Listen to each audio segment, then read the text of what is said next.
Добре дојдовте во четвртата епизода на емисијата Студентски пулс. Се надевам дека сте добри, ја тоа секоја емисија се надевам, но на вистина се надевам дека сте добри. Така што денеска имаме еден гостин кој што ми требаше многу време како да смислам најава и така си размислував, си седев и ми текна. Ке започнам од зимата, но ке се надоврзам и со летото. Секоја зима, барем во минатото, порано се радувавме и зима ќе дојде, ќе има снег, ќе излеземе сите, тогаш е и најчист воздухот, но ситуацијата денеска не е таква.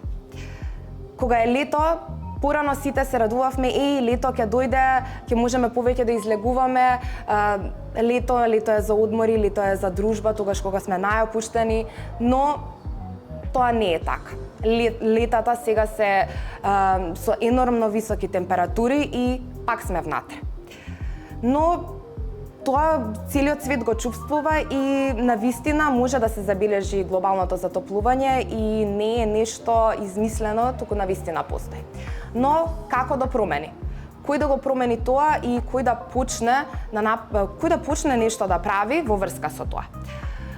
Во Македонија има многу млади луѓе, јас морам да кажам дека има многу талентирани луѓе.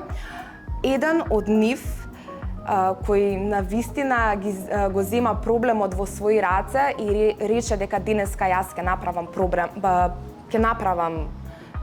промена, е личност која што не знам, и тоа не знам како да најавам, бидејќи кога ќе ја најавам личноста, а сега ќе ви ја кажам за кого се работи, тоа е Горјан Јовановски и по најавата може и се работи за повеќе личности, не знам, он ќе ни каже, но тој е софтверски инженер, консултант, коосновач на платформата EarthCare и исто така е и советник во градот Скопје. Па така, Горјан, јас мислам дека добро те представив. Како си? Прекрасно. Ти благодарам што си тука со мене. Благодарам на поканата и стварно добро представување. Кога почна за зимата, јасно ми беше, викам дека загадување. Кога речи лето и се викам, што ќе биде поврзаноста со летото, како ќе го спои, ама баш добро го спои. Мислам, за жал на реалноста, но тоа е тоа каде што доста добро го најави. Како си ти? Како е периодов? Добар, уморен, напорно, како и секогаш, полно работа како и секогаш, но не се жалам зашто убаво е кога има работа, кога има нешто што може да се действува, да се креира, така што не секогаш сум исполнет барем со таа енергија, дури и физички да си потепан и сакаш да легнеш, тоа да спиеш. Така што ова ти е релаксација. Точно. Така и треба да биде. Еве јас те најавив, но пак ќе те прашам, кој е Горјан Јовановски? Еве опиши се со 3 збора. Се сеќам како на интервју за работа порано. Има приказ на како сум кикснал баш на вакво прашање. Кој е Горјан?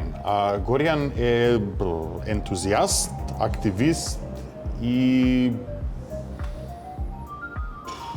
будала. И како така? Во позитивна смисла. Ама добро, Сите сме будали. Мораш малце будала да бидеш доколку сакаш да ги правиш работите кои што не сите би се сложиле дека може да се прават или дека сакаат да ги прават. Така што будали се тие што ги кажам што си легуваат надвор од комфорт зоната и сакам да бирам надвор од неа. Така, јас се согласувам бидејќи ако не си малку налев, не знам како да го опишам, не знам како гледачите ќе не разберат, но да, во право си бидејќи ако си се по шема, се by the book, ништо, тогаш си веќе во она сивило остануваш и не можеш да излезеш. Ти после дипломирањето дипломираше на Финки во 2015 година, ако не се лажам, и потоа замена во Холандија. Така. Таму остана колку време? 4 години. 4 години и понатаму ти реши да се вратиш тука. Така. А веќе имаше стабилна работа во сектор, IT секторот знаеме дека е многу конкурентен, но ти рече, јас си заминувам. Што беше тоа? Што се случи? Види, кога одиш надвор во странство, се осеќаш дека се ќе биде мед и млеко. Ќе тече мед и млеко од чешма, дека ќе биде све прекрасно, но не секогаш е така реалноста.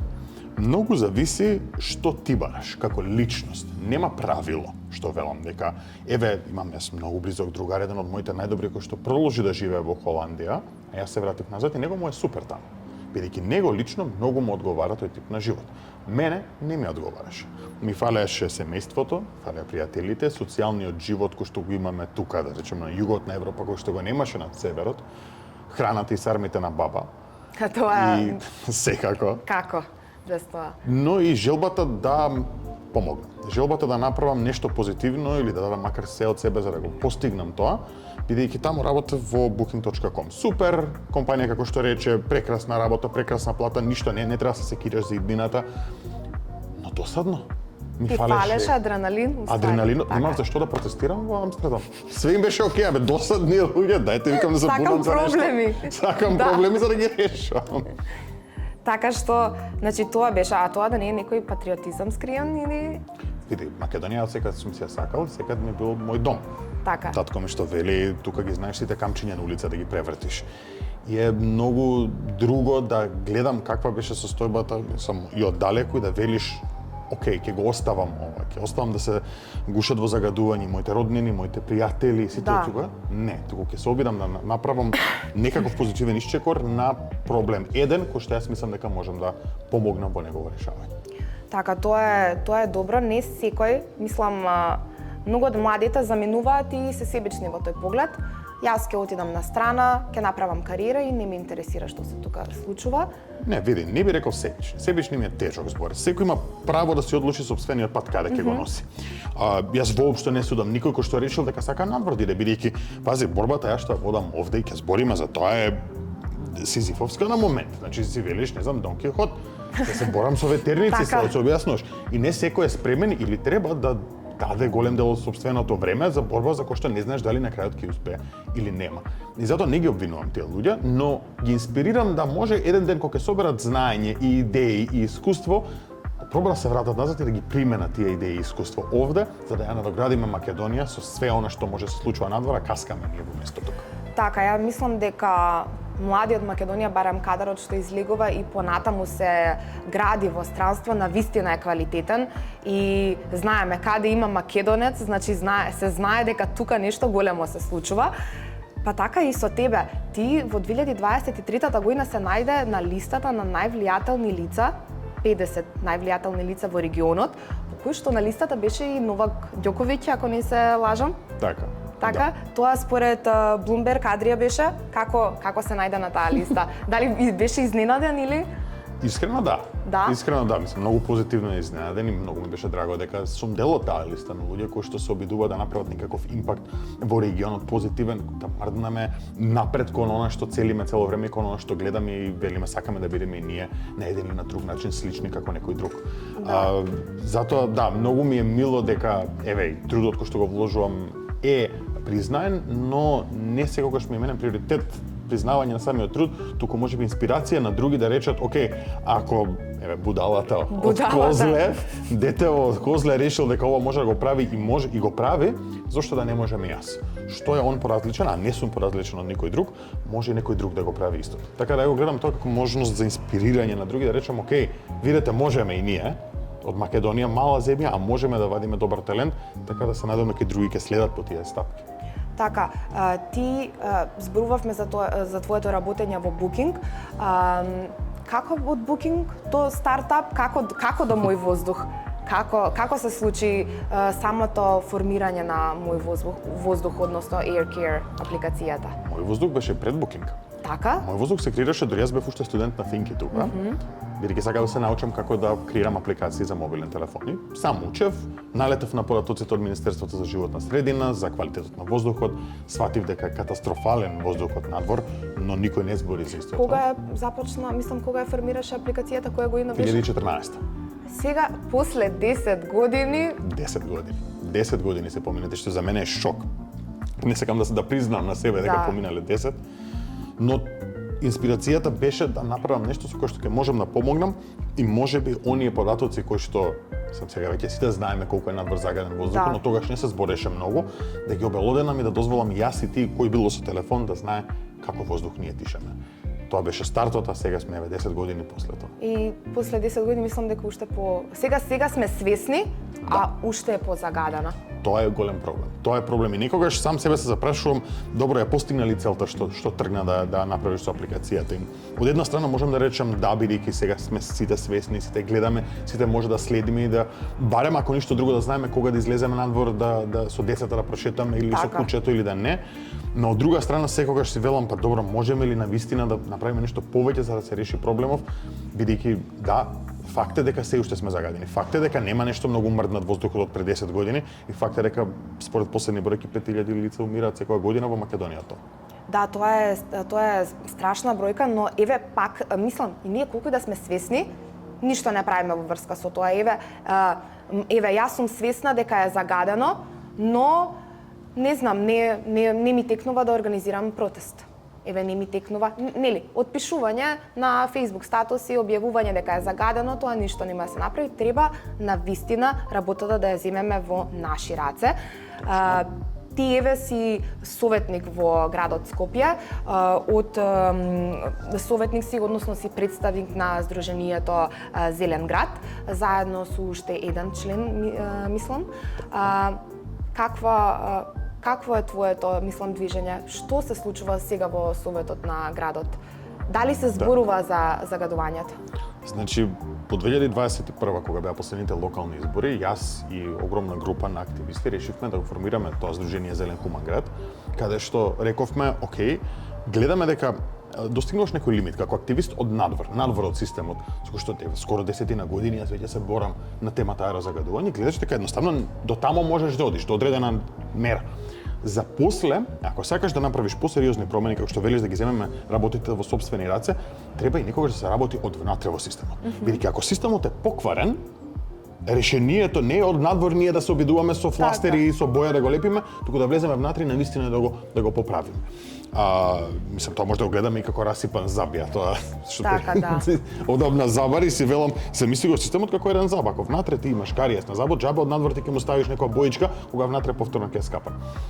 И затоа решивме да влеземе. Еве, ние двајца успеавме 10.000 гласа да собереме, како независни советници без никаква политичка партија, да се покаже дека можеме ние како граѓани да учествуваме во работата на институциите.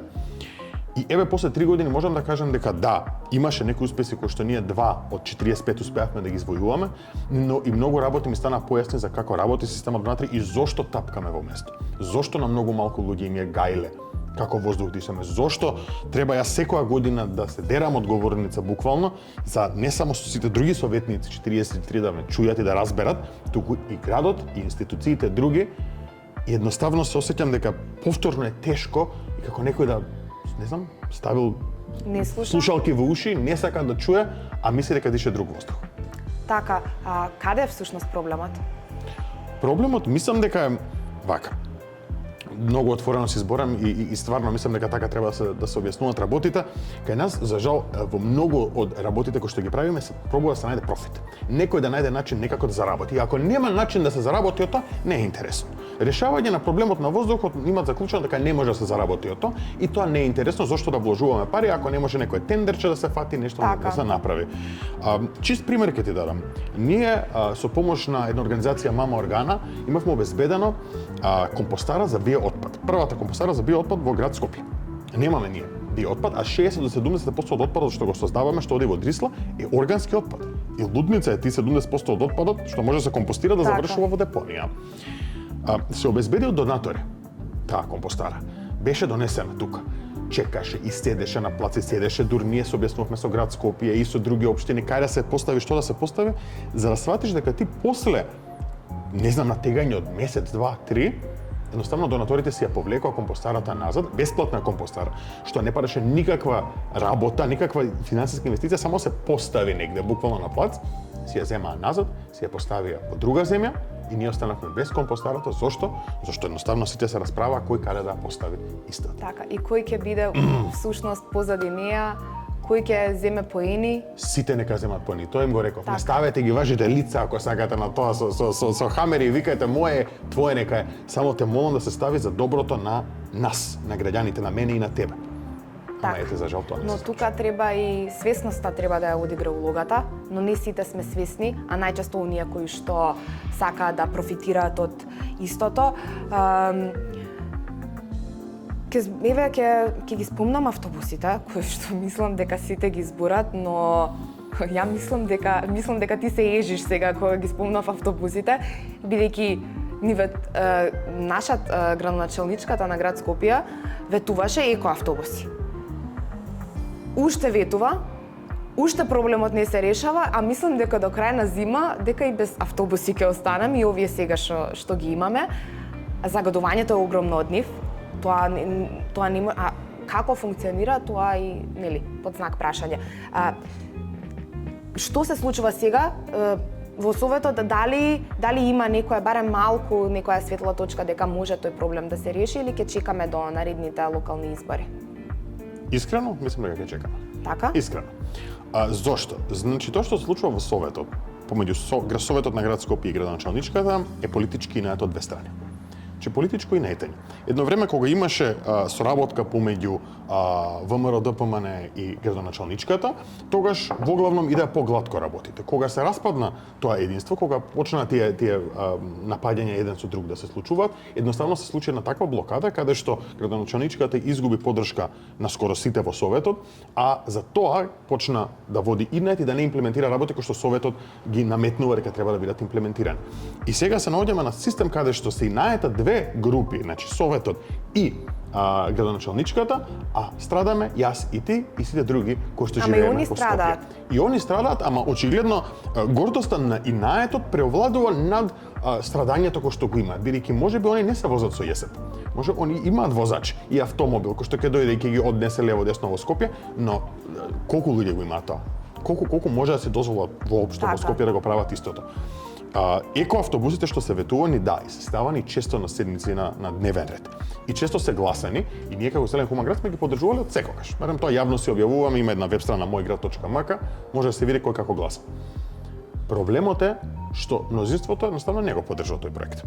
И секој си има собствени причини зошто не сака, некој вели од финансиски причини дека градот ќе се оптовари, друг вели едноставно не го поддржувам како идеја.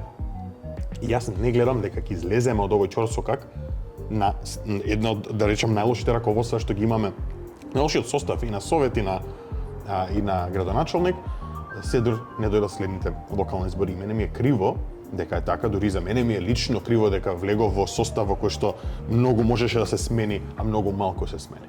Така, всушност наместо заедно да сите да работат, бидејќи ова е всушност, ова не е за мене, ова не е за тебе, ова не е за секој поединец, ова е за нас, бидејќи на крај на ден и ако се возат тие нели со свое приватно возило, на крај на ден тоа е воздухот. Воздухот не може да отидеме во продавница да го купиме. Точно. Воздухот е околу нас и сите дишеме на крај на денот ист воздух, но еве ти беше студент на Финки од одамна и тогаш немаат зграда и сега немаат зграда и што мислиш, дали ќе имаат зграда или така ќе си останат? Финки без зграда и Не ми е лудница дека еден од најголемите факултети со најмногу студенти кои што се обидуваме да го представиме како просперитетен, како една земја која што сакаме да биде ориентирана околу интернет технологијата, да немаме зграда.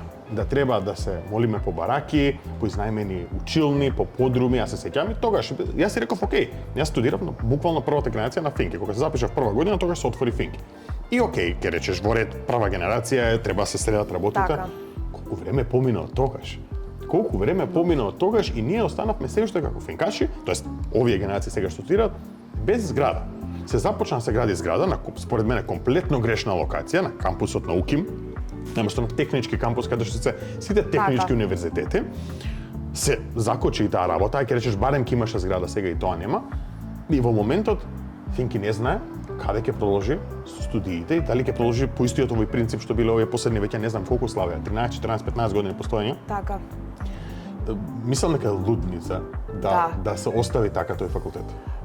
Мислам дека и тоа е некоја демотивација на студенти, особено на млади студенти, односно на бруцоши кои што сакаат нели да запишат и кај бе не имам зграда, ја ќе си одам у странство, барем имам зграда, знам кај да ќе учам.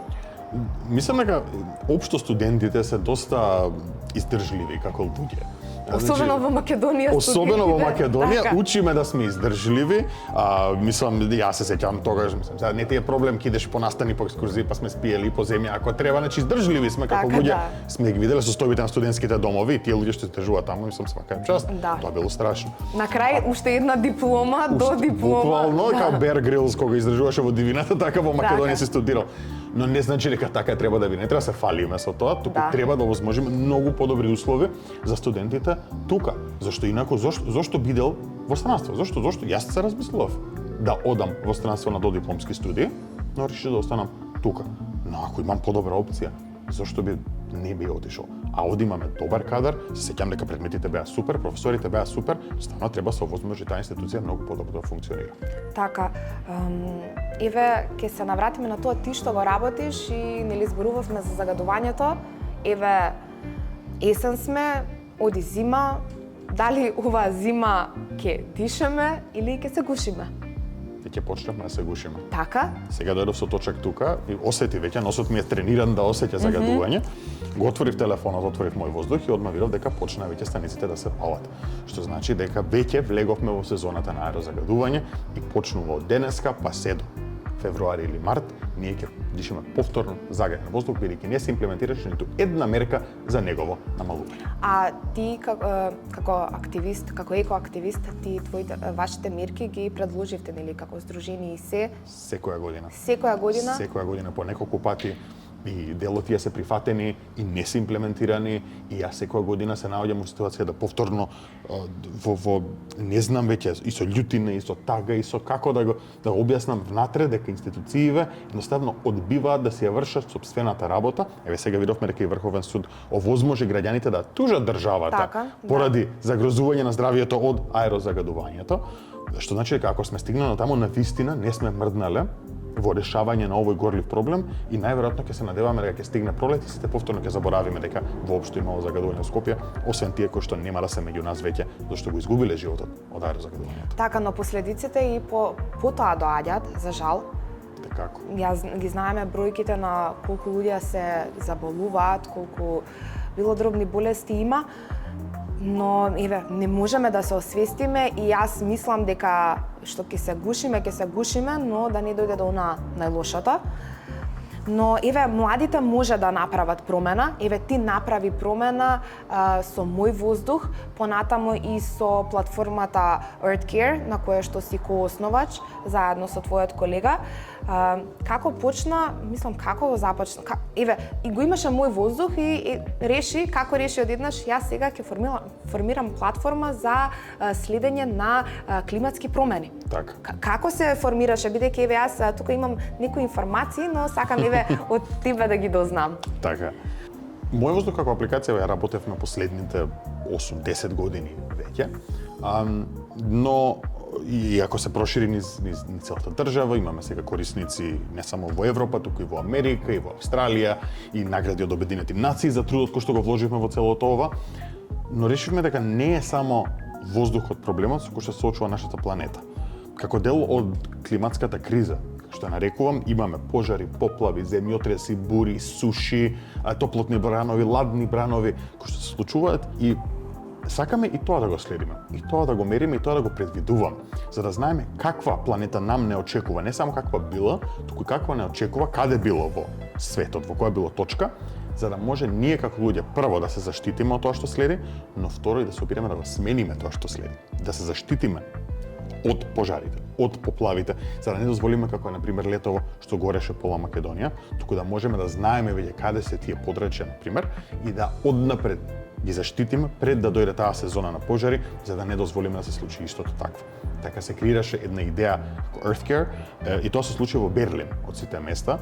Бевме на акселераторска програма наречена Techstars за стартапи, каде што бевме одбрани едни од 12 стартапи во регионот, каде што тоест во Европа, каде што ќе одиме таму и ќе работиме на стартап идеите за да ги прераснеме во нешто поголемо. Дали вие се пријавивте и дали може секој, еве, например, бидејќи не гледаат многу студенти и сите, нели, еве, особено студенти кои се на IT и сакаат да створат нешто ново, особено мислам дека и многу од студентите те пратат на тоа што всушност ти го работиш, како може да се почне, еве, например, на вакви програми да се пријави, дали треба да се започне прво од некоја инкубатор, од некоја првична форма, или може веднаш во ваква форма да се пријавиш?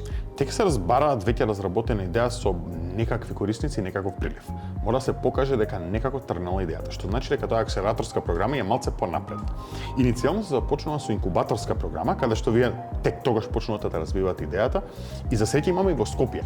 Имаме такви програми кои што помагаат тука. Една од нив е, например, програмата на Стартап клуб Скопје. Имам идеја која што мислам баш сега има и повик за втората нивна програма, што помагаат заедно со многу ментори и други искусни стартапџи да се изградат овие идеи, да се почнат да работат, дури ќе обезбедат и финансирање од страна на ангелни инвеститори кои што ги имаме во Македонија, за понатаму да пресам во поголеми, па може тогаш да се иде и на Techstars, може и на Y Combinator, што е најпознатата светска таква програма.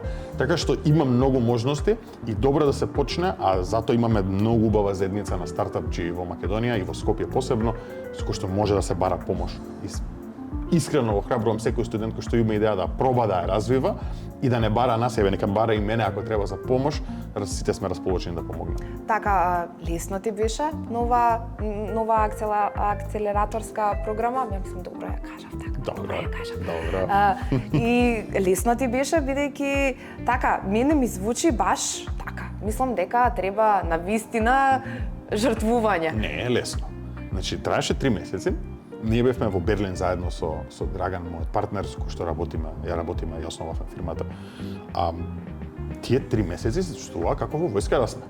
Стануваш во 7, во 8 си во канцеларија, работевме ние скоро секој ден, освен сабота, мислам дека само сабота не работевме, до 7, 8, 9, 10, 11 вечер, гасевме светла како последни стартапи што излегувавме од просторијата, идевме дома да спиеме.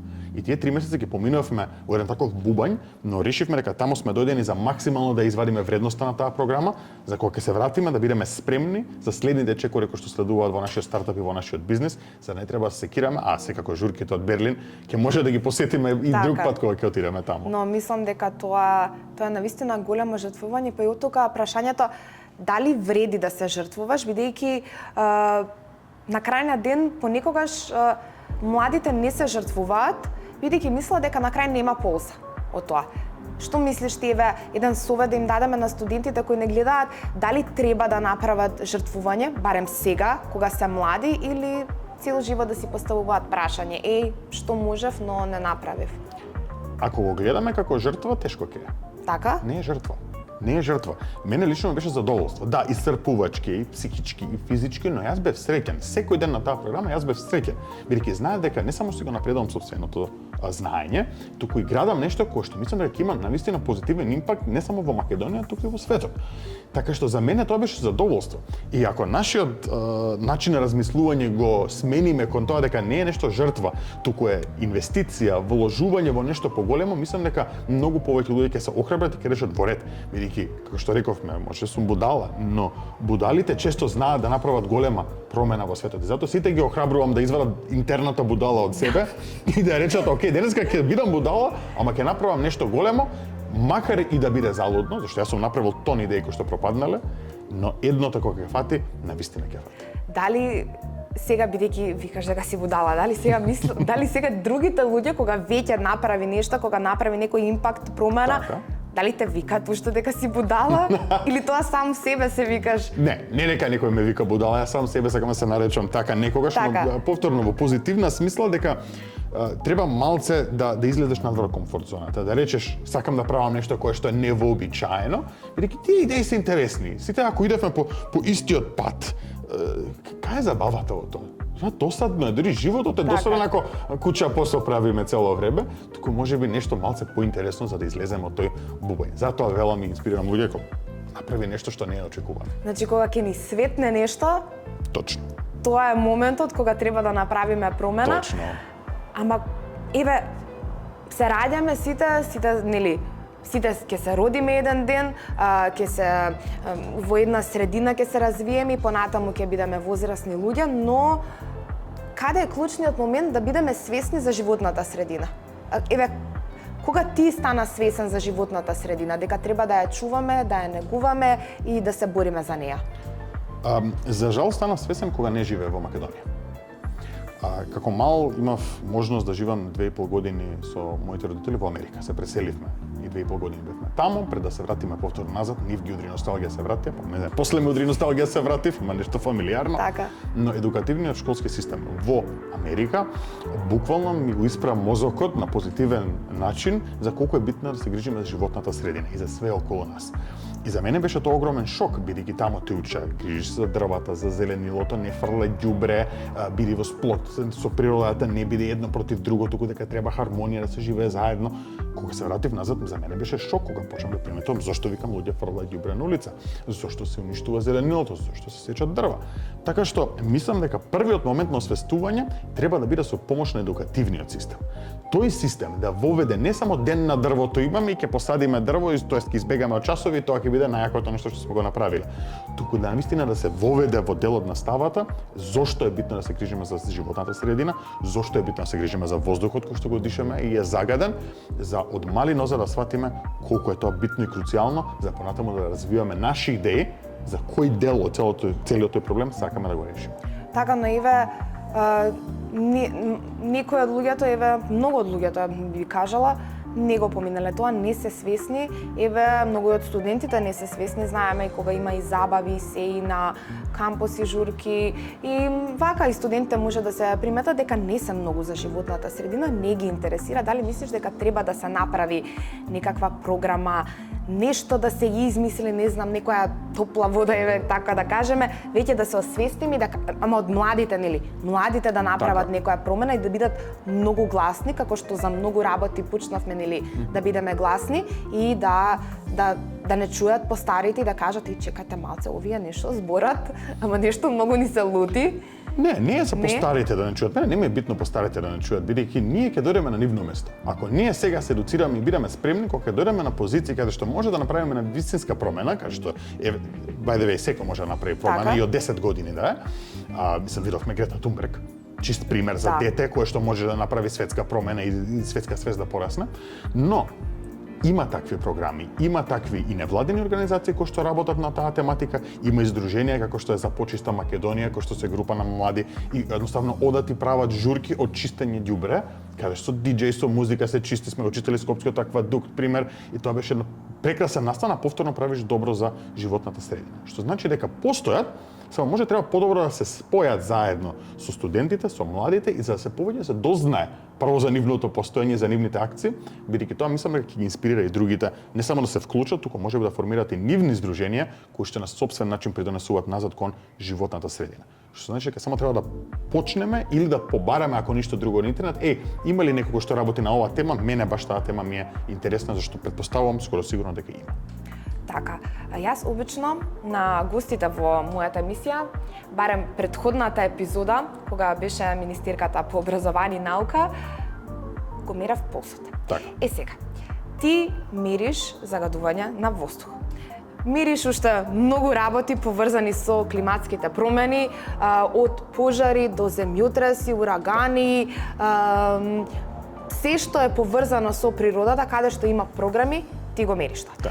Сега, јас, ова мое апаратче за притисок, за пулс, ќе го измерам притисокот на Горијан, да видиме дали навистина пулсот му се крева кога зборуваме за вакви теми, бидејќи ваквите теми се многу, мислам, барем за мене, јас многу сакам да зборувам за животната средина, за промените, но мислам, чекај да видиме кај Горијан што се случува сега. Што вика технологијата? Што вика технологијата? Нема пулс. Чекај бе. Сум дух. Држи така само раката. Мислиш дека добар е? Ако не е добар, јас знам од што е.